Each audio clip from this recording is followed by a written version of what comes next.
Bom dia a todas, bom dia a todos. Sejam bem-vindas e bem-vindos ao nosso canal para mais uma aula. Já separaram o material para acompanhar a aula? Caderno, livro, caneta, lápis, borracha? Sim? Ótimo então. Vamos selecionar e preparar um local para ser a nossa sala de aula particular. Vocês podem acompanhar as aulas sentados num sofá. Pode separar uma mesinha que possa ser carregada. Ou escolher a cozinha, caso você precise de uma mesa maior. Enfim, o lugar você escolhe. Evite apenas assistirem deitados à cama, para não adormecerem no meio da aula.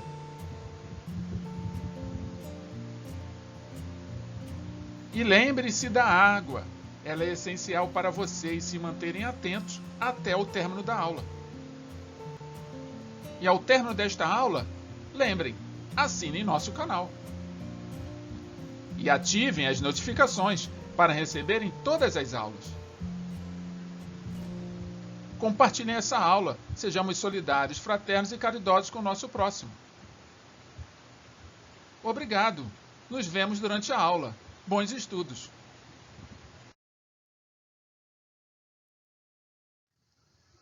Olá a todas, olá a todos.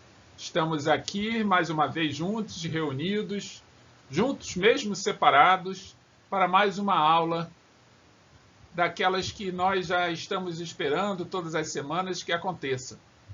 Muito bem, essa aula de Sociologia traz o tema que é a continuidade do tema das últimas aulas. Então, se você, por um acaso, ainda não assistiu às últimas aulas, vá lá, visite o nosso canal do YouTube, entre em playlist e assista as duas últimas aulas, ou então aguarde, que daqui a pouco, durante a aula, nós vamos estar disponibilizando os links da aula número 30 e da aula número 29.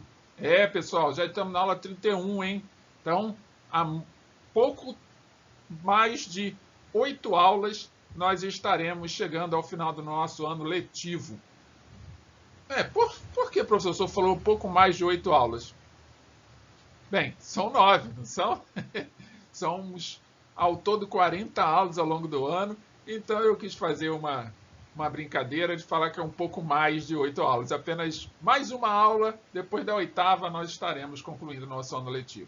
Então, está aí o tema: desigualdade, pobreza e crescimento econômico. Acompanhe comigo a leitura e qualquer dúvida que vocês tiverem, qualquer pergunta, qualquer comentário, fique à vontade. Essa aula está sendo transmitida também pelo YouTube. É só vocês chegarem lá, colocarem o comentário de vocês ou mandar a pergunta pelo Google Chat. O caminho vocês escolhem, tá bom? O importante é participar e eu muito obrigado pela participação de todos vocês ao longo de todas essas... Muito bem, então nós temos aqui, já para começar a nossa discussão, uma charge em que eu apresento uma ideia. Qual é a ideia que está nessa charge? Leiam ela comigo.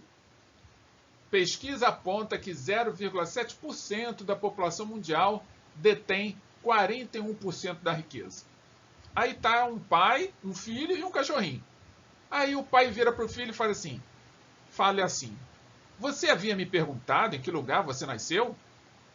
Aí ele aponta para uma tela onde tem uma pirâmide social e diz assim: eu diria que foi mais ou menos por aqui, na base da pirâmide. Pergunto a vocês, qual é o problema de ter nascido na base da pirâmide? Bem, a princípio nenhum. É um lugar onde tem mais gente, né? É um lugar onde mais pessoas estão ali reunidas. Entretanto, do ponto de vista econômico, nós podemos refletir a respeito por que existe tanta gente na base da pirâmide.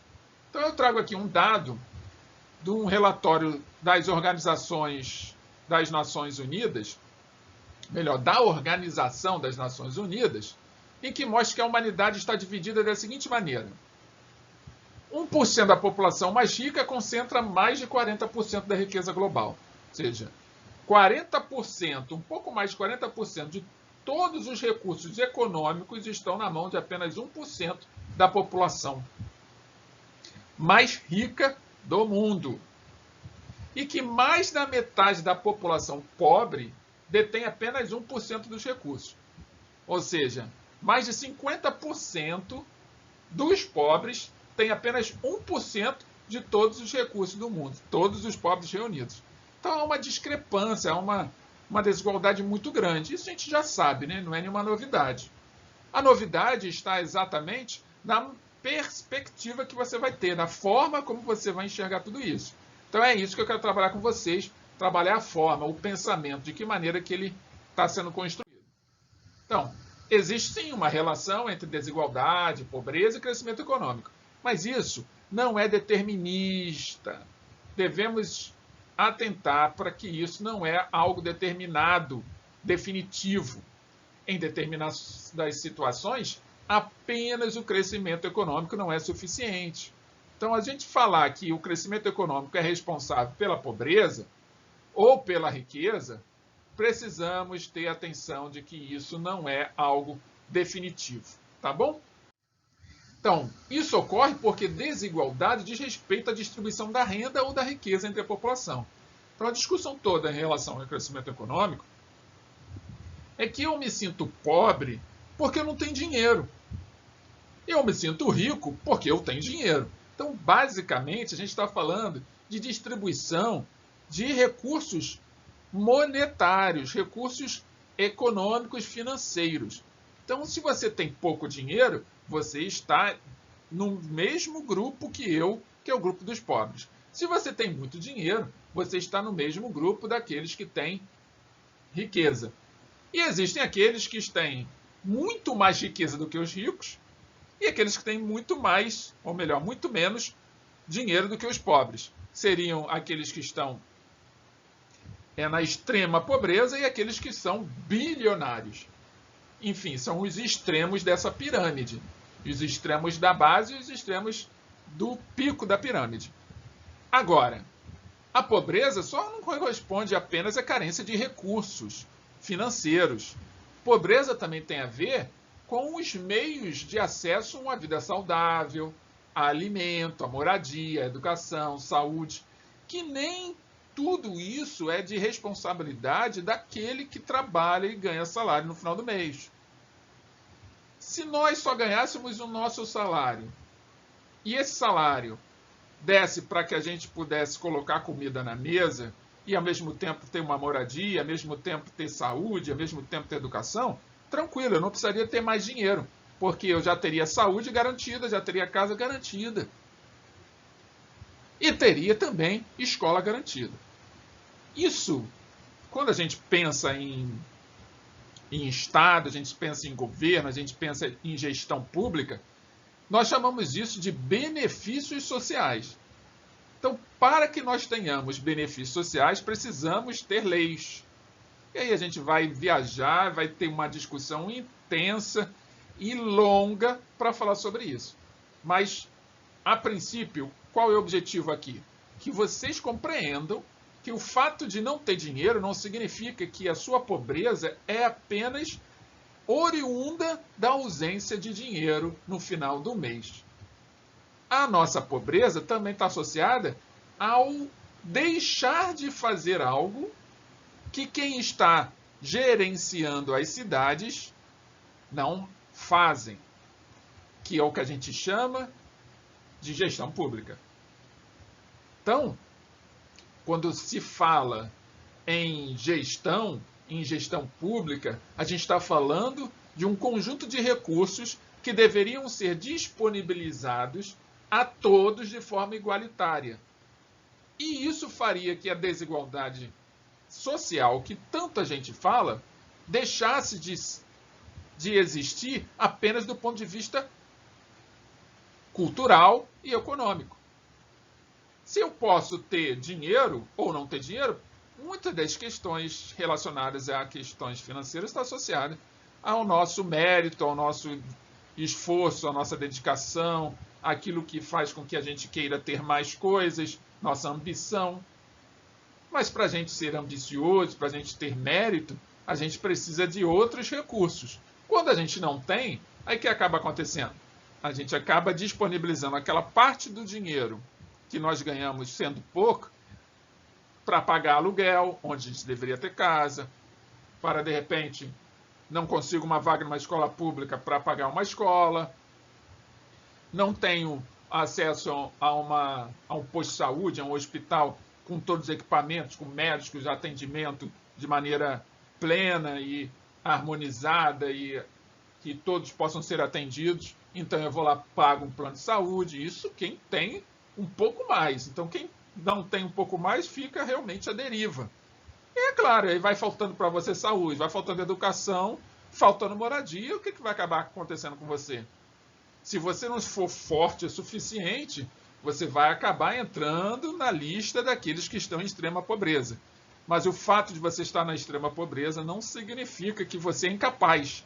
A incapacidade, na verdade, é do gestor, daquele que foi eleito e que foi posto nos cargos de decisão e que, na hora de elaborar leis, não elaboraram leis, ou se elaboraram, não fizeram ela ser cumprida. Então, parte daquilo que a gente sofre e às vezes a gente reclama, e às vezes atribui a nós mesmos o fracasso, parte do nosso fracasso não é só pelo fato de a gente não ter dinheiro. O fato de nós não termos dinheiro é uma parte do todo. Compreendem isso? Comentem, falem a respeito, discutam, debatam, não aceitem falsos testemunhos como se fossem verdades absolutas. Não aceitem ideias falsas como se fossem verdades absolutas. O fato é que nós estamos aqui para ampliar nossa capacidade de reflexão a respeito desse assunto. E aí eu trago uma outra charge, onde mostra aí um homem, uma mulher, aparentemente, né, duas figuras humanas aparentemente bem pobres, e aí o homem olha para o alto e fala, é um pássaro, é um avião, é um drone. Aí a mulher com a criança no colo fala, é a linha da pobreza. Bem, a linha da pobreza é um lugar onde está distribuída toda uma quantidade de pessoas que ganham até um certo valor financeiro, que ganham determinada quantia de dinheiro por mês. Quem está acima da linha da pobreza ganha mais, quem está abaixo da linha da pobreza ganha menos. E tem aqueles que estão abaixo da linha da pobreza, que é a extrema pobreza, que não ganha praticamente nada. Depende da solidariedade alheia. Então, o relatório da ONU mostra que desigualdade de renda continua em patamares elevados, embora a economia global tenha crescido. E aí está o contraste, porque quando defendem o fim da pobreza a partir do crescimento econômico, na verdade, escondem o fato de que o crescimento econômico não vai gerar menos pobres, vai reduzir a pobreza. Porque isso significa que o crescimento não contribui para a redução da desigualdade de renda. Então, qual seria a solução para isso? Porque pense, se o crescimento não contribui, tem que haver uma solução para essa situação, problema. Na opinião de vocês, quais seriam as soluções? Alguém tem alguma ideia? Comente aí, coloque no chat, coloque nos comentários, mande pelo Google Chat. Afinal de contas, nós estamos aqui para debater, para discutir sobre esse assunto, para colocar uma pedra, inclusive, em cima dele. Porque, às vezes, a gente fica discutindo o assunto da pobreza só pelo ponto de vista econômico, financeiro, e a gente esquece que, mesmo sem dinheiro, eu posso estudar. Mesmo sem dinheiro.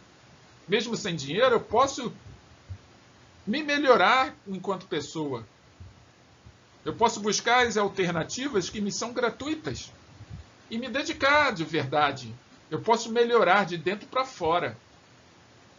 Enquanto eu fico esperando aparecer dinheiro, eu acabo me corroendo por dentro.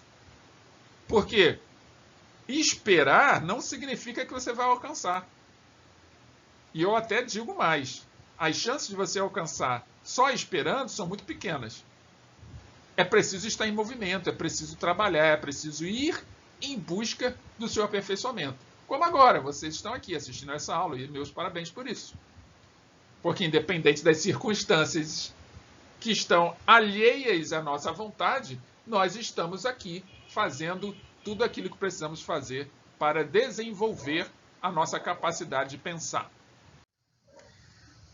Então, além disso, vamos recordar que crescimento no contexto atual contribui para elevar o grau de degradação dos ecossistemas. Então, quando se fala em crescimento econômico, fala de exploração do meio ambiente, exploração da natureza. Aí tem uma charge, mais um desenhozinho aí, em que está lá um homem com um celular dentro de um tronco de árvore falando: claro, chefe, fiz uma retirada sustentável. E aí tem um pedaço do tronco lá de fora.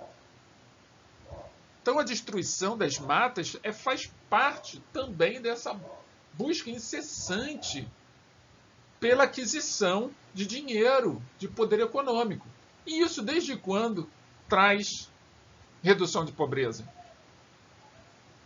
Extrair recurso natural aumenta a poluição e logo não vai reduzir pobreza. Vai trazer cada vez mais dificuldade. E aí não apenas para os pobres, mas para toda uma população. Mas, por enquanto, o que se defende é que quanto mais se cresce, quanto mais tem dinheiro, menos pobre se vai ter. Bem, a gente já está acostumado a ouvir isso e sabemos que não é bem assim, porque a gente vive a experiência diária e muitas vezes você sai do ensino médio, vai arranjar uma vaga na universidade e aí você vai ficar se questionando: caramba, por que tem tanta gente aqui com poder aquisitivo alto nessa faculdade? É uma faculdade pública. Não deveria ter mais gente, mais pessoas com baixo poder aquisitivo? Esse é um questionamento. Você, quando estiver lá, você vai entender. Porque muitas das pessoas que são pobres acreditam, acabam tendo uma crença, uma convicção de que certos recursos não foram feitos para eles. Quando se acredita, como se faz para mudar a realidade? Você já está acreditando que você não nasceu para ter um ensino superior. Mas essa tua crença faz parte de um processo de empobrecimento. Existe aí um processo de empobrecimento que vai além da questão econômica. É um empobrecimento como um todo. Empobrecimento de autoestima. Só que aí coloca-se tudo na base do dinheiro. Ah, você não tem dinheiro, por isso que não tem autoestima. Uma coisa não tem nada a ver com a outra. Não tem dinheiro, não tem capacidade de estudar. Não tem nada a ver com uma coisa com outra. O fato de não se ter dinheiro não impede de você crescer, de você se desenvolver, de você aprender, de você ir em busca dos seus sonhos. Deveria, inclusive, lhe estimular. Porque se você não tem, vamos buscar as formas de se adquirir, desde que elas sejam honestas, desde que elas sejam na direção do bem, sejam na construção de um ser melhor, na sua transformação, naquilo que você deseja se transformar. Qual a razão melhor do que você ter poucos recursos e você ter motivação por ter poucos recursos, estímulos para poder ir buscar aquilo onde os recursos estão? Bem, esse está aí. É até um pouco de um desabafo meu, mas um desabafo orientacional, porque sei do que estou falando, sei o quanto que isso significa, as experiências que vivi, a experiência das pessoas com as quais eu compartilhei. Conheço muitas pessoas que já viveram isso, dentre elas eu estou aqui. Então, pensem, reflitam sobre isso. Eu sei que todos vocês ainda têm um ano de ensino médio pela frente, mas o ensino médio do ano que vem, o terceiro ano, ele está diretamente associado ao ensino médio no segundo. E aí você já pode estar pensando em 2022. 2021 é importante? Sim, mas não adianta pensar em 2021 se você não estiver bem no 2020. E não adianta pensar em 2021 se você não tiver uma prospecção de como será o 2022. Então, na verdade, a redução da desigualdade e da pobreza demanda outros instrumentos. Para reduzir a desigualdade, são necessárias medidas de implementação de políticas de redistribuição da renda e da riqueza, não restritas a programas de transferência direta que afetam apenas aos mais pobres. O que seriam esses programas de transferência direta? são os programas que dão auxílio financeiro às pessoas pobres ou às pessoas que estão em extrema pobreza. O auxílio ele é importante porque ele dá suporte, mas ele não pode ser exclusivo. É necessária a adoção de outras medidas. Aí eu sugiro aqui outras medidas como a adoção de impostos sobre a renda e riqueza progressivos. Ou seja, quem ganha mais, desconta-se mais, paga-se mais imposto. E reduzir os impostos para aqueles consumos, para aqueles bens básicos que todo mundo compra. Que aí vai ficar mais barato, aí você vai sobrar mais dinheiro no final do mês. Vamos pensar, por exemplo, coisas básicas. Você precisa de um chinelo. Vamos comprar um chinelo mais barato. Até mesmo do pãozinho de cada dia. Diminui os impostos sobre o pão, você vai comprar pão mais barato, vai sobrar mais dinheiro. Se a questão é econômica e financeira. E além de aumentar a tributação, ou seja, os impostos para quem compra produtos de luxo. Se a gente fizer esse reajuste, provavelmente muita coisa vai melhorar. Mas aí é uma outra questão, né? Do desenvolvimento consciencial de cada um de nós na hora de fazer nossas escolhas por aqueles que vão estar elaborando as leis e dirigindo as cidades. Então a situação, o problema é que os 1% ou 10% mais ricos são contrários a essas medidas, todas que eu falei no slide anterior. Então, embora eles reconheçam que a pobreza seja um importante problema a ser enfrentado, para os mais ricos, o que incomoda não é a desigualdade. Eles não estão se preocupando se existe uma separação muito gigante entre aqueles que têm e aqueles que não têm. O que os preocupa é a situação de pobreza das pessoas. E se eu me preocupo se alguém que está na pobreza, e não com o contexto, não com a estrutura social, eu me preocupo com a pessoa pobre, com a situação que a pessoa pobre está vivendo, não com a estrutura que permite que essa pessoa viva essa pobreza, porque se eu melhoro a estrutura, se eu reestruturo a minha cidade, se eu reestruturo a dinâmica, a gestão,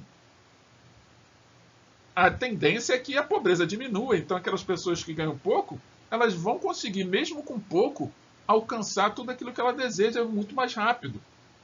Porque ela não vai ter que se preocupar com saúde, com educação, com o preço do alimento, ela não vai ter que se preocupar com isso. Enfim, já que eles só se preocupam com a situação dos pobres, o que eles vão fazer? O básico, né? O apoio dos mais ricos se restringe a ações de curto prazo, como doações, campanhas de arrecadação de alimentos, de roupas, que apenas aliviam a situação da pobreza momentânea. Ou seja, eu tenho comida hoje, mas se eu vou ter amanhã, não sei. E ao invés de enfrentar as questões estruturais, como eu falei, tais como reduzir um imenso abismo entre os rendimentos, responsável tanto pela desigualdade como pela pobreza. E aí vem a pergunta. Nós precisamos vencer isso. Agora, você acha que uma pessoa que tem baixa qualificação não tem o mesmo direito de receber mais no seu salário? Ter um salário maior? Porque se você reduz os impostos e aumenta um pouco o salário daquelas pessoas que têm baixa qualificação, essas pessoas vão poder ter condições de investir nas suas carreiras, do seu aperfeiçoamento, no aprendizado, no estudo. Ou você acha, como eu fiz a pergunta aí, que é justo 30 milhões de brasileiros terem renda média de R$ 139? Você ainda é um jovem, está aí, ainda é dependente dos pais. A grande maioria de vocês são dependentes dos pais. Vocês acham que dá para viver com R$ 139 bem? Digo uma coisa para vocês. Dá para viver? Claro que dá. Muita gente vive com menos. Só que não é uma vida, é uma sobrevida. E aí depende da ajuda alheia. Ainda bem que a ajuda alheia sempre vem. Agora, será que as pessoas que ganham isso, em média, é justo elas ganharem isso, em média? Será que elas não poderiam ganhar mais? Será que a estrutura dos impostos não poderia ser reduzida e nós podermos ter, ou então ter mais condições de acesso aos recursos sem custo? Bem, são muitas discussões, muitas ideias que nós podemos ficar aqui debatendo e debatendo e não chegaremos a conclusão alguma, porque ainda está na mão daqueles que governam. Então, a gente precisa fazer a nossa parte, independente daqueles que governam. E a nossa parte é essa aqui que estamos fazendo. Estudando, participando das aulas. Muito obrigado por estarem em todas as aulas aqui. Continuem assim. Já estamos na aula 31, vamos até a aula 40. E é isso. O resto a gente vai tentando resolver na medida que os problemas forem aparecendo diante de nós. Não podemos também ficar vivendo à mercê dos problemas. Ficar sofrendo por causa dos problemas, às vezes que ainda nem nos atingiram. Ou se nos atingiu, não adianta ficar pensando nele. Precisa entrar em movimento para poder solucioná-lo. Perfeito? Então, concluímos mais uma aula de Sociologia. E como vocês já estão habituados, vamos ao nossas palavras-chave e depois ao nosso exercício de fixação. Nossas palavras-chave da aula de hoje são desigualdade, pobreza e crescimento econômico. Registrem aí a desigualdade, pobreza e crescimento econômico. Lembrando que toda essa aula utilizei como referência as páginas do livro Sociologia em Movimento. Então, vocês vão recebê-las ao final dessa aula, daqui a pouquinho, quando o formato de atividade chegar para vocês. Tá bom assim? Então, vamos lá, o nosso exercício de fixação. Compõe comigo a leitura. Lembrando sempre, essa aula está sendo transmitida agora, mas ela vai ficar gravada. Então, você pode depois voltar à aula e ler novamente o exercício para respondê-lo com mais convicção. Não chute o exercício. O exercício é uma forma de treinar vocês sobre todo o conteúdo que vocês tiveram apresentado até esse momento. Então, façam os exercícios de maneira consciente. Vou logo preparando vocês que daqui a pouco, em breve, nós teremos uma aula somente para que vocês façam exercícios. Para que vocês possam ver todo o conteúdo desde o início do ano. Então, não chutem. Leem de fato, acompanhem a leitura e respondam conscientemente, tá bom? Então vamos lá à leitura.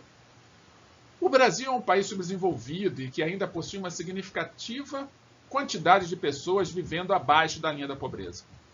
Sobre os fatores que contribuem para a construção e a permanência da pobreza no Brasil, assinale a alternativa incorreta. Presta atenção, hein? A alternativa incorreta. São 5 alternativas.